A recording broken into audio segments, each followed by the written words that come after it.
Hello friends, Radhe Radhe, जय श्री कृष्णा। कैसे हैं आप सब? आशा करती हूँ आप सब अच्छे होंगे, स्वस्थ होंगे और मैं भी अच्छी हूँ। तो आज इस वीडियो में मैं आप सबको बताने वाली हूँ कि होली से संबंधित कुछ अचूक टोटके जिससे आपकी ज़िंदगी बदल सकती है। हो सकता है आपके दुर्भाग्य का ताला खुल जाए और आपकी किस्मत बदल जाए। तो आप सभी को होलिका दहन आ रही है, इस समय ये अचूक टोटके करना है। आप लोगों को ज़रूर आजमाना चाहिए। हो सकता है इसमें से कोई भी आपके ज़िंदगी को बदल दे और आपके काम आ जाए। तो उससे पहले आप सभी को होली या होलिका दहन की अनंत और अनंत शुभकामनाएं। और हो सकता है होली के दिन कुछ टोटके किए जाते हैं जो कभी खाली नहीं जाते और सदैव आपकी तिजोरी को धन धान्य से भर देते हैं। पहला उपाय है होलिका दहन के दिन घर से उतारा गया टोटका और शरीर से उतारा गया उबटन यानी मैल। यानी गांव में आप लोगों के घर में होता होगा कि सरसों को भून कर उसका उबटन बना लेते हैं और उसको शरीर पर लगाते हैं। उसके बाद उससे जो मैल निकलता है उसे होलिका दहन में प्रवाहित कर देते हैं और इस दिन घर की नज़र भी उतारते हैं कुछ लोग। और वही नज़र उतार कर और अपने शरीर की मैल को होलिका दहन में जलाने से किसी भी प्रकार की नकारात्मक ऊर्जा हो तो घर से दूर हो जाती है। दूसरा उपाय यह है कि घर हो, दुकान हो, कार्यस्थल की नज़र उतार कर होलिका में जलाने से आपके व्यापार में उन्नति होती है। और भय और कर्ज से छुटकारा पाने के लिए ये एक अचूक उपाय है, बताते हैं आपको। तो ये उपाय आपको ज़रूर करना। पहला उपाय होलिका दहन के दिन घर से उतार कर टोटका करना है, यानी शरीर से उतारा गया और घर की नज़र उतार कर होलिका दहन में डालना है। और दूसरा उपाय यह है कि दुकान कार्यस्थल की नज़र उतार कर होलिका में जलाने से आपके व्यापार में उन्नति होती है। और तीसरा यह है कि भय और कर्ज से छुटकारा पाने के लिए हमें जो है नरसिंह स्तोत्र का पाठ करना चाहिए। नरसिंह स्तोत्र का पाठ करने से होलिका दहन की रात में लाभ मिलता है। यानी नरसिंह स्तोत्र का पाठ करने से होलिका दहन की रात में पढ़ने से हमें लाभ मिलता है और भय और कर्ज से छुटकारा मिलता है। होलिका दहन के बाद जलती हुई अग्नि में नारियल को जलाने से नौकरी में आने वाली बाधा दूर होती है और बाधा वही जलकर राख हो जाती है। तो ये था चौथा उपाय कि जटा वाले नारियल को, अगर आपके नौकरी में बाधा आ रही है तो उसे नारियल को होलिका दहन में जलाना चाहिए। पांचवा उपाय है कि अगर आप लगातार बीमारी से परेशान हैं तो होलिका दहन के बाद जो राख बचती है मरीज के सोने वाले स्थान पर छिड़कने से रोगी को लाभ मिलता है।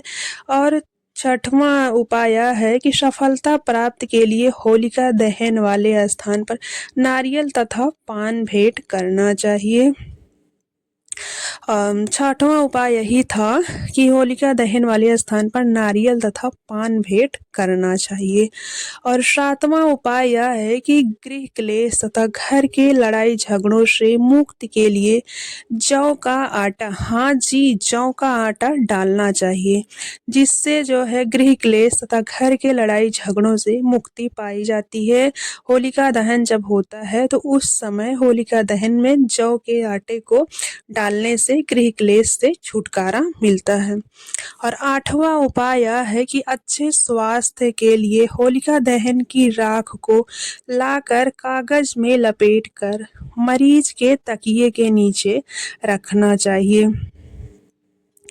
और इससे मरीज को लाभ मिलता है। नौवां उपाय यह है कि यदि पैसों की बचत ना हो पा रही हो तो होलिका दहन की राख को लाल रुमाल में बांध कर, हाँ जी, लाल रुमाल में बांध कर तिजोरी में रखना चाहिए। और 10वां उपाय यह है कि नौकरी और व्यापार में परेशानी के लिए जटा वाला नारियल 7 या 11 बार उबार कर होलिका दहन में डालना चाहिए। हाँ जी, नौकरी में बाधा आ रही है या व्यापार में दिक्कत हो रही है, परेशानी आ रही है, तो जटा वाले नारियल को 7 या 11 बार उबार कर होलिका दहन में डालना चाहिए। जटा वाला नारियल होना चाहिए। उस नारियल को 7 या 11 बार उबार कर होलिका दहन में डालना चाहिए।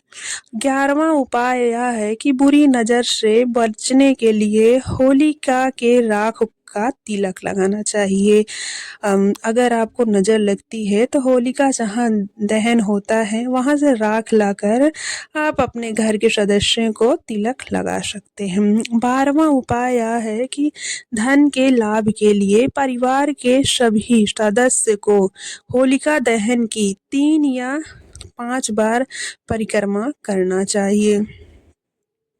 और परिक्रमा करते समय